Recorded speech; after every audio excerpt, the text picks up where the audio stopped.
Reputasi Malaysia sebagai salah sebuah negara Islam yang terbaik di dunia. Malaysia bukan hanya terkenal dengan menara kembarnya Petronas Twin Tower yang terkenal di seluruh dunia. Tetapi Malaysia juga merupakan salah satu di antara negara Islam yang terbaik di dunia. Assalamualaikum warahmatullahi wabarakatuh. Apa kabarnya sahabatku semua? Lagi-lagi seluruh mata tertuju pada Malaysia.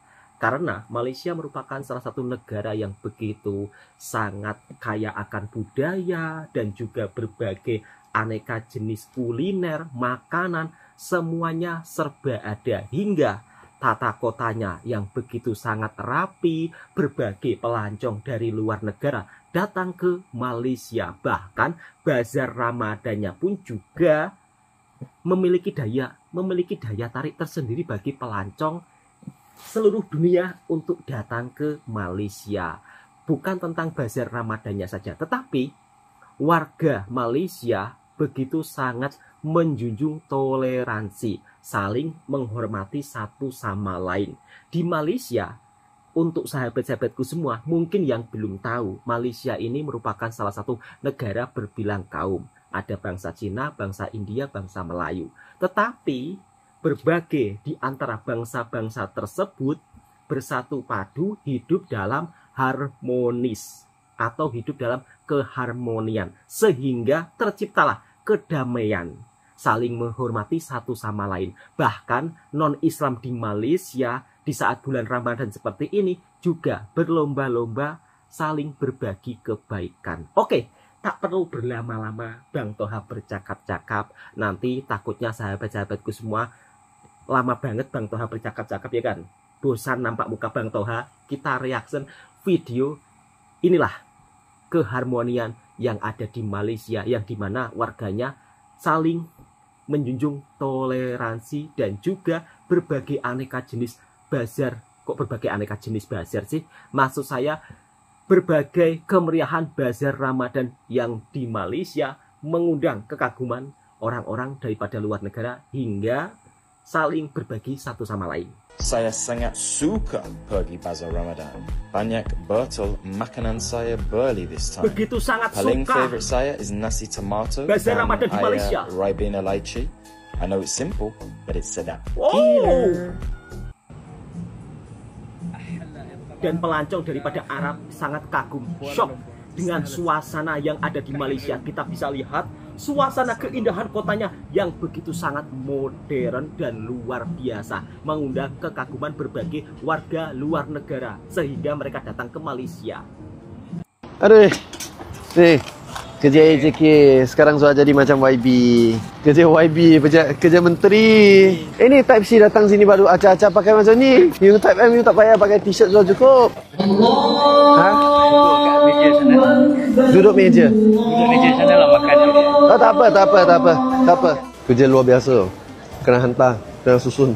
Saya bagi arahan Type M yang kerja, yang beli makanan ni sedekah macam ni. First time oh. Saya pun segan oh. Ini bukan saya punya style oh, tengok. Tapi saya selalu nampak Kamu? Tak bagus lah. Acah-acah saja jadi baik. Kalau puasa dekat masjid, makan tak payah bayar. So dia orang akan sedekah dekat sini biar makanan biasa. Jalurnya orang buka puasa lah. Semua makan free. Semua gayu ni jadi kaya lagi tolong orang. Ngai, saya tiru tu Ibit Liu. Pura-pura baik. Okey, pura jahat jangan. Okey. Ini apa? Iqomah. Bagi orang solat. We cakap ini first. Asyhadu Allah. masnya pecahan. Apa benda tu? Convert. Boleh naik apa? Boleh. Kena cuci tangan Kena cuci. Cuci muka. Ada sunblock oh. Lepas tangan sampai siku. Oh, sampai siku.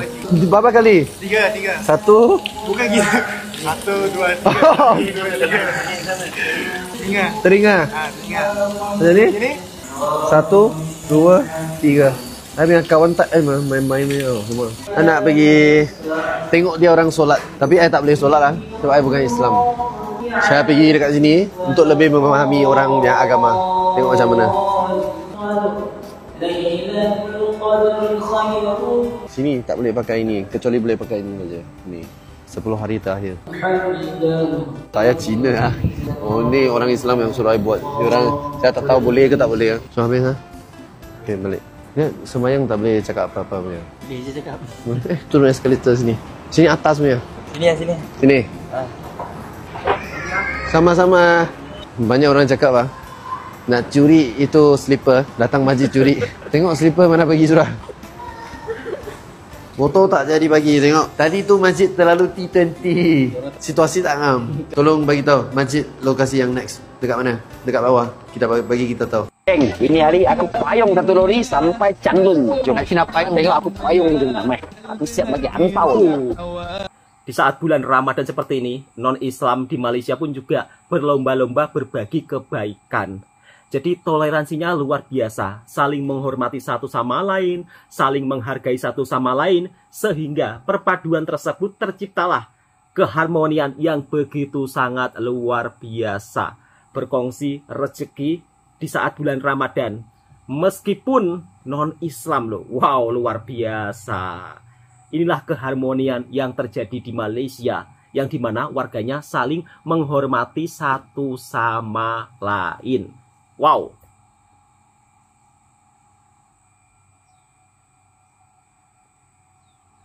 Tidak berebut, ya kan? Beratur. So, alhamdulillah, terima kasih terima kasih Tuhan bagi kita dapat rezeki, kongsi rezeki dengan keluarga-keluarga Malaysia.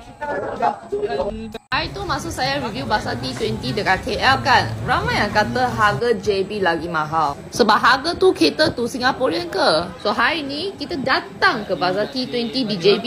Kita nak tengok betapa mahalnya harga di Bazaar JB. So inilah Bazaar Angsana. Dengar orang cakap Singaporean suka datang ke Bazaar ini. Baru masuk sudah nampak Wagyu beef. Patutlah Bazaar ini T20. Tengok ramai yang beratur juga. Kalau sudah daging tahu Wagyu memang ramai agak yang mahal kasih sahabat kaya semua. kan.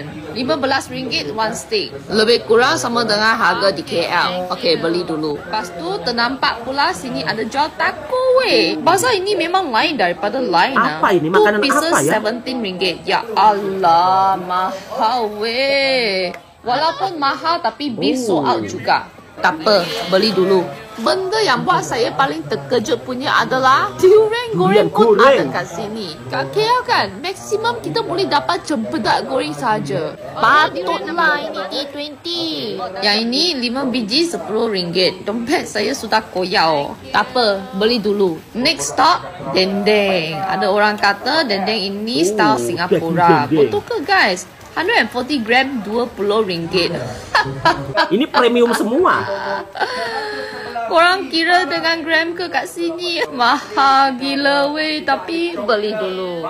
Next stop, ternampak sini ada jual oyster dan scallop juga. Macam saya katalah, bazar ini lain daripada lain. Semua jual mahal punya. Korang sudah tahu tempat ni punya spending power betul-betul kau. One piece RM7 or RM8. Wow. Tapi untuk korang, beli dulu. Dan sini pun ada jual air Katira Abu Bakar. Satu botol kecil RM10, besar RM23. Tak apa, saya sudah beli yang lebih murah punya. Okey, so kat bazar ini pun ada tempat untuk berbuka, tapi tempat sudah penuh, so makan di dalam kereta lah. So ni lah semua makanan yang saya beli hari ini. Tapi kalau kita lihat harga makanan yang dibeli kakak-kakaknya ini adalah harga yang berpatutan karena makanannya premium. Kualitas bahannya memang benar-benar bahan yang sangat-sangat premium. Lepas makan, tiba-tiba ada fireworks pula. I have to say this once again. Bazar ini memang lain daripada lain. Even dia orang punya performance adalah performance T20. Come with me as I break my fast at the Pink Mosque in Malaysia. Whilst I was walking towards the mosque, it was starting to get really, really dark. And you can see just after 5 minutes, it was starting to look a little bit menacing. Plus, I was running a little bit late for iftar as well. So I basically ran there and got there just on time before they break their fast. By the way, if you're in Malaysia in Ramadan and have nothing to eat for iftar, most mosques will give out free food before Maghrib. And they give out a decent amount of food too. Like today for iftar, they gave me some chicken and rice and some sweets and dates. But about 5 minutes after I got to the mosque, it started pouring really heavily. Like honestly, if I had gotten there a little bit later, I would have been drenched in the rain. After breaking my fast, I went inside and prayed Maghrib. And then afterwards, I just walked around the mosque. I didn't record this part, but in a lot of big masjids in Malaysia, they normally have like food stores or clothing stores where you can buy stuff. I then went back in to pray Tarawih, and honestly, this mosque is so beautiful, man. Like just the design is so unique, and the Imam also had such a beautiful voice, subhanAllah. Like it's just honestly so calm and peaceful inside. In Malaysia, after Tarawih, they normally serve moreh, which is basically some light snacks or desserts and some tea. So here they gave us some chocolate. I don't know how to call them in English, but it's like this savory snack thingy. And also they gave us some coffee. And that was honestly the perfect way to end the night. Nah, itulah sahabat-sahabatku semua, di Malaysia keharmoniannya itu begitu sangat luar biasa, menjunjung toleransi meskipun non-Islam, tetapi di bulan Ramadan seperti ini banyak yang berbagi kebaikan. Bahkan ada abang-abang yang berbangsa Cina pun juga ikut berbuka puasa di masjid, dan juga mereka begitu sangat-sangat menghormati di antara satu sama lain ya. Inilah yang dinamakan Malaysia begitu sangat-sangat bertoleransi di antara satu sama lain. Kemudian pelancong daripada luar negara pun juga dibuat kagum ya dengan suasana Ramadan di Malaysia, berbuka puasa bersama-sama di masjid hingga bazar Ramadannya yang menjual beraneka jenis makanan, dari mulai yang premium hingga harga makanan yang serba murah. Sebenarnya bab soal harga makanan di Malaysia ini begitu sangat banyak pilihan. Kalau mau cari makanan murah juga ada, kalau mau cari makanan yang premium juga ada. Meskipun harga makanan-makanan yang dijual dengan secara cukup lumayan mahal karena makanan premium di bazar Ramadan, kita juga bisa melihat ya, tetapi bukannya nggak laku, laris manis semuanya. Oke, kita langsung lanjut ke video berikutnya.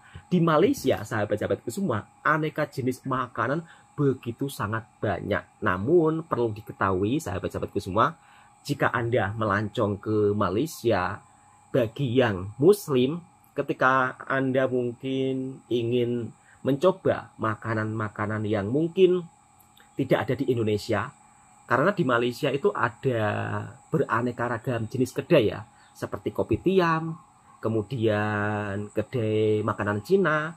Nah, itu perlu diperhatikan halalnya ya. Perlu diperhatikan logo halalnya. Atau ada tanda halalnya.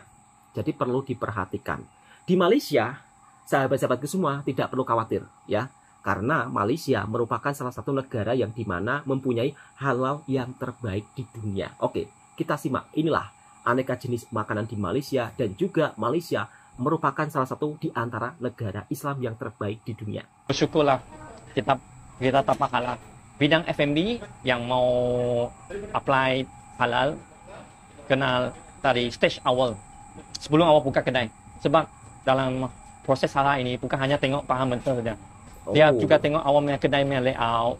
Misalnya awak ini very mysterious. Siapa yang datang sini makan, kita memang tak tahu. Dapat penghargaan yang dunia. Tester dia assume as a customer saja. Ambil masa yang agak panjang untuk decide buat logo ini.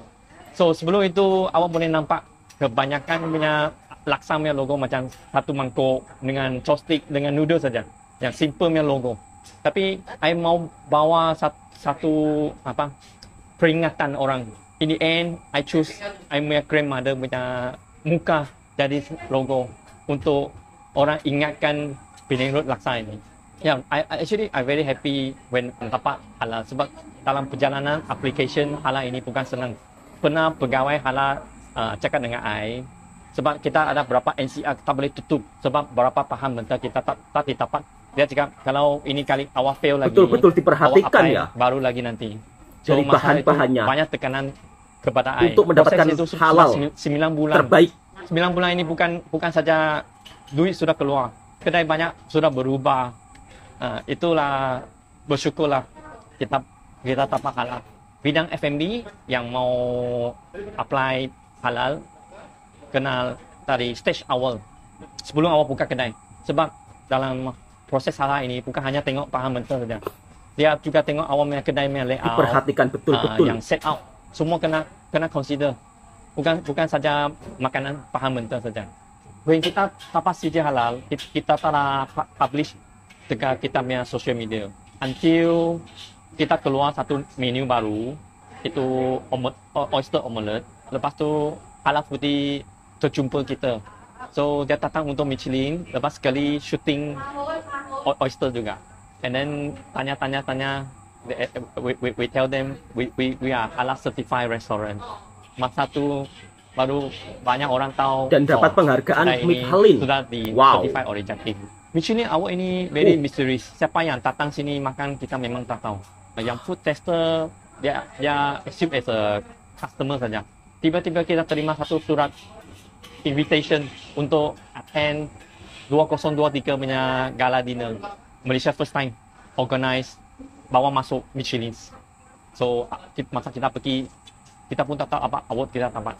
Seriously very surprised and then also very thankful for Michelin pilih kita lah. Menu laksa dengan kuih tiaw, dua menu ini. Saya ingat tempat bukan saja Asian. Saya pernah jumpa orang France, Itali, Arab punya orang pun ada. Especially orang putih. When masa dia try kita punya laksa, awak boleh nampak dia makan sampai kering. Yang penonton belum tahu kedai Penang Road Famous Laksa ini, kita berada dekat nombor 5 Lebo Keng Kui, dekat sebaris dengan Teochew Channel. Kita ada belakang sekali. You boleh kira dari belakang kedai, last nombor 3. Awak boleh nampak signboard besar-besar. So kita cuti every Rabu. Operasi kita ada start from jam 9 sampai 5.30. Menu yang wajib cuba, laksa, kuih tiaw dengan omelette. Laksa mendapat penghargaan Michelin. Reputasi Malaysia sebagai salah sebuah negara Islam yang terbaik di dunia. Saya tak kata terbaik ya, antara yang terbaik. Macam mana kita dapat status terbaik ni? Sebab pujian antarabangsa. Tak payah pergi jauh lah, kalau kita pergi Mekah, insya-Allah Malaysia. Kita berasa bangga lah, kan? Ini kita boleh relatekan, ada beberapa sistem pemerintahan ataupun sistem pentadbiran dekat Malaysia itu sendiri dan undang-undang peruntukan yang ada dekat negara kita ni. Yang pertama, kita tengoklah di peringkat pentadbiran, sama ada di persekutuan ataupun negeri, kita ada pemimpin pelbagai bangsa dan pelbagai agama. Kita diketuai oleh pemimpin kita, PMX kita, dan yang supreme leader tu adalah agung kita. Dan kita ada menteri-menteri pelbagai agama dan bangsa turut bekerjasama menggembling tenaga untuk membangunkan negara kita yang tercinta ini. Malaysia ni dianggap sebagai negara Islam yang dipandang di mata dunia. Kita ada peruntukan Islam adalah agama persekutuan, yang mana dalam perkara 3 ya, yang menyebut bahawa Islam adalah agama persekutuan negara Malaysia ini secara umumnya. Dalam masa yang sama, walaupun Islam agama persekutuan, tetapi memberi hak kebebasan kepada penganut-penganut agama lain untuk melaksana dan mengamalkan agama masing-masing tanpa diganggu dan tanpa dicalar hak keinginan mereka. Kita ada undang-undang yang memperkasakan Islam itu sendiri. Contoh, selain daripada mahkamah persekutuan, kita ada mahkamah syariah yang menguruskan perihal berkaitan dengan pentadbiran umat-umat Islam. Ataupun contoh yang paling dekat kita boleh ambil, ajaran sesat yang cuba disebarkan dekat Malaysia ni boleh dibendung melalui peruntukan undang-undang yang ada. Kita boleh tangkap, kita boleh dakwa, kita boleh hukum, Islam kita boleh penjarakan dia. Ini the power of Malaysia lah. Berbanding dengan sebahagian negara-negara Islam yang lain, ya, dia tak ada undang-undang. Kalau kita tengoklah, ada beberapa negara Islam yang memang dia umat Islam ramai, tapi ajaran sesat bertebaran seluruh negara mereka. Bila tanya kenapa tak tangkap, kerajaan sana tak tangkap ke? Oh, kami tak ada undang-undang. Kami ada peruntukan untuk mendakwa dan menangkap dan menghukum, tak ada. Tapi Malaysia ada. Alhamdulillah, ini untuk kita nak selamatkan akidah dan syariat umat Islam di peringkat Malaysia itu sendiri. Kita ada institusi keislaman yang agak utuh. Contohnya institusi halal, kewangan Islam. Pertama, saya ambil contoh institusi halal. Kita punya modul halal ni diguna pakai, boleh dikatakan banyak negara-negara bukan Islam. Contoh Jepun, China, Korea menggunakan sistem halal kita sebab sistem halal kita antara yang terbaik di dunia. Dan jangan terkejut, sebut halal Malaysia ni ataupun halal jakim terutamanya antara sijil halal yang paling power dekat dunia. Selain itu juga kita menyediakan, Malaysia menyediakan tenaga pakar profesional dalam bidang hak halal dan begitu juga kewangan Islam. Kita kena ingat sistem kewangan dan perbankan Islam di Malaysia ni antara yang terbaik. Satu lagi saya nak highlightkan kenapa Malaysia ni sebagai negara Islam yang hebat. Ya, saya nak sebut sini, tabung haji. Tabung haji. Mana-mana pergi kalau musim haji, orang memang puji tabung haji macam ni. Dia tak sebut tabung haji. Malaysia haji ini macam pengurusannya cukup sistematik. Semua nak belajar dengan kita macam mana kita uruskan. Ya, orang maaf cakap B40 boleh pergi haji. Dekat negara lain B40 jangan mimpilah nak pergi. Tapi macam mana sistem yang kita olah dan kita gubal, orang yang nampak tak berkemampuan tetapi kita ada saling bantu-membantu. Sistem yang dicerapkan dalam tabung haji itu menyebabkan orang yang B40 pun dapat pergi. Ini memang bukan itu saja. Pengurusan A sampai Z daripada sebelum dia pergi sampai dah dekat sana balik, dia punya kelengkapan pengurusan boleh dikatakan perlu dicontoh ini, sangat mengujakan dan ini menyebabkan kita dipandang tinggi. Seperti mana saya sebutkan tadi, kita ada dasar sistem kehakiman syariah ya. Itu pun yang mana agak unik lah, yang mungkin dikatakan tak semua negara umat Islam ada sistem ni. Kita ni ada mahkamah khusus. Jadi walau tengok, wow. Ada hakim mahkamah syariah. Dia lain, dia tak sama mahkamah sivil, lain mahkamah syariah lain. Dua-dua tak boleh masuk campur. Kita ada lawyer syariah dan kita pun ada diploma kehakiman dan guaman syariah. Yang mana kalau orang dekat Malaysia ni ambil LLB, dia boleh ambil dua bidang.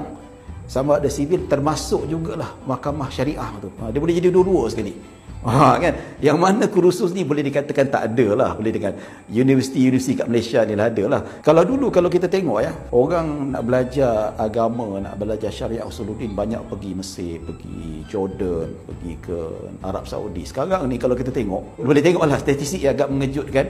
Ramai masyarakat Arab yang sama master PhD dalam bidang syariah usuluddin dekat Malaysia. Ini satu benda yang sangat membanggakan. Kalau ini menunjukkan potensi dan sistem pendidikan dekat Malaysia ni mendapat tempat di mata antarabangsa. Yang mana sebenarnya kalau kita tengok kenapa boleh jadi macam tu adalah sistem pendidikan itu sendiri menyediakan ilmu ataupun maklumat kepada masyarakat ataupun mereka yang datang belajar itu sesuatu yang bersesuaian dengan keadaan semasa. Kita tak kata perfect, tetapi alhamdulillah kita mencapai tahap yang agak tinggi sehingga dipuji dan saya rasa ini patut dikekalkan dan kita menjadikan dia satu sebagai sandaran untuk kita lebih semangat menjaga nama baik negara kita. Nah, itulah sahabat-sahabatku semua beberapa informasi negara tetangga kita yang dimana memiliki halal terbaik di dunia. Dan untuk mendapatkan sijil halal di sebuah restoran itu juga tidak mudah ya. Dan perlu pengawasan yang ketat. Kita tadi baru saja melihat restoran kedai Cina, tapi halal ya. Dan di mana menjual makanan tradisional Malaysia yaitu laksa Pinang dan memiliki sijil halal dan mendapatkan penghargaan Michelin Star.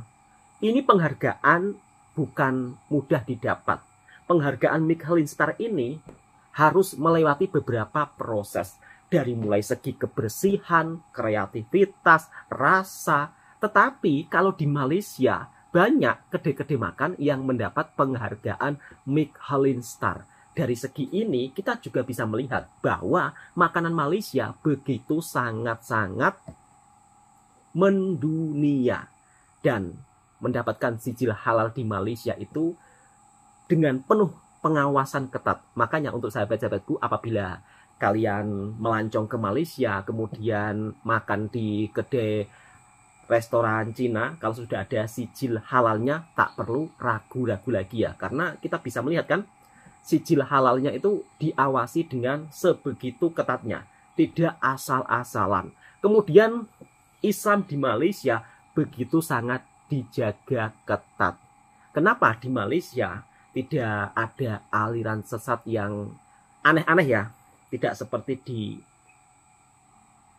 tempat saya, ini di tempat saya ya kan, bukan di Indonesia. Tidak seperti di tempat saya itu kadang-kadang banyak aliran yang aneh-aneh tapi terbiar begitu saja. Kenapa di Malaysia tidak ada aliran yang aneh-aneh, aliran yang menyesatkan? Karena di Malaysia punya undang-undang yang dimana jika seseorang tersebut melakukan aliran yang menyesatkan masyarakat, maka akan dipidanakan, akan dihukum. Kemudian Malaysia juga memiliki salah satu sistem tabung haji yang begitu terbaik di dunia. Di tempat saya itu ada tabung haji, tapi kok tabung hajinya dikorupsi ya?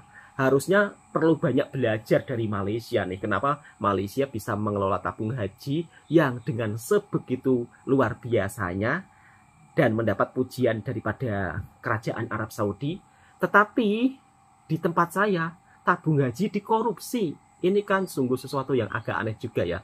Oke, bukan memuji negara tetangga kita ya, tetapi sistem dari negara tetangga kita ini memang perlu banyak dicontohi karena sangat positif sekali. Cukup sekian. Assalamualaikum warahmatullahi wabarakatuh. Semoga informasi ini juga bermanfaat buat sahabatku semuanya.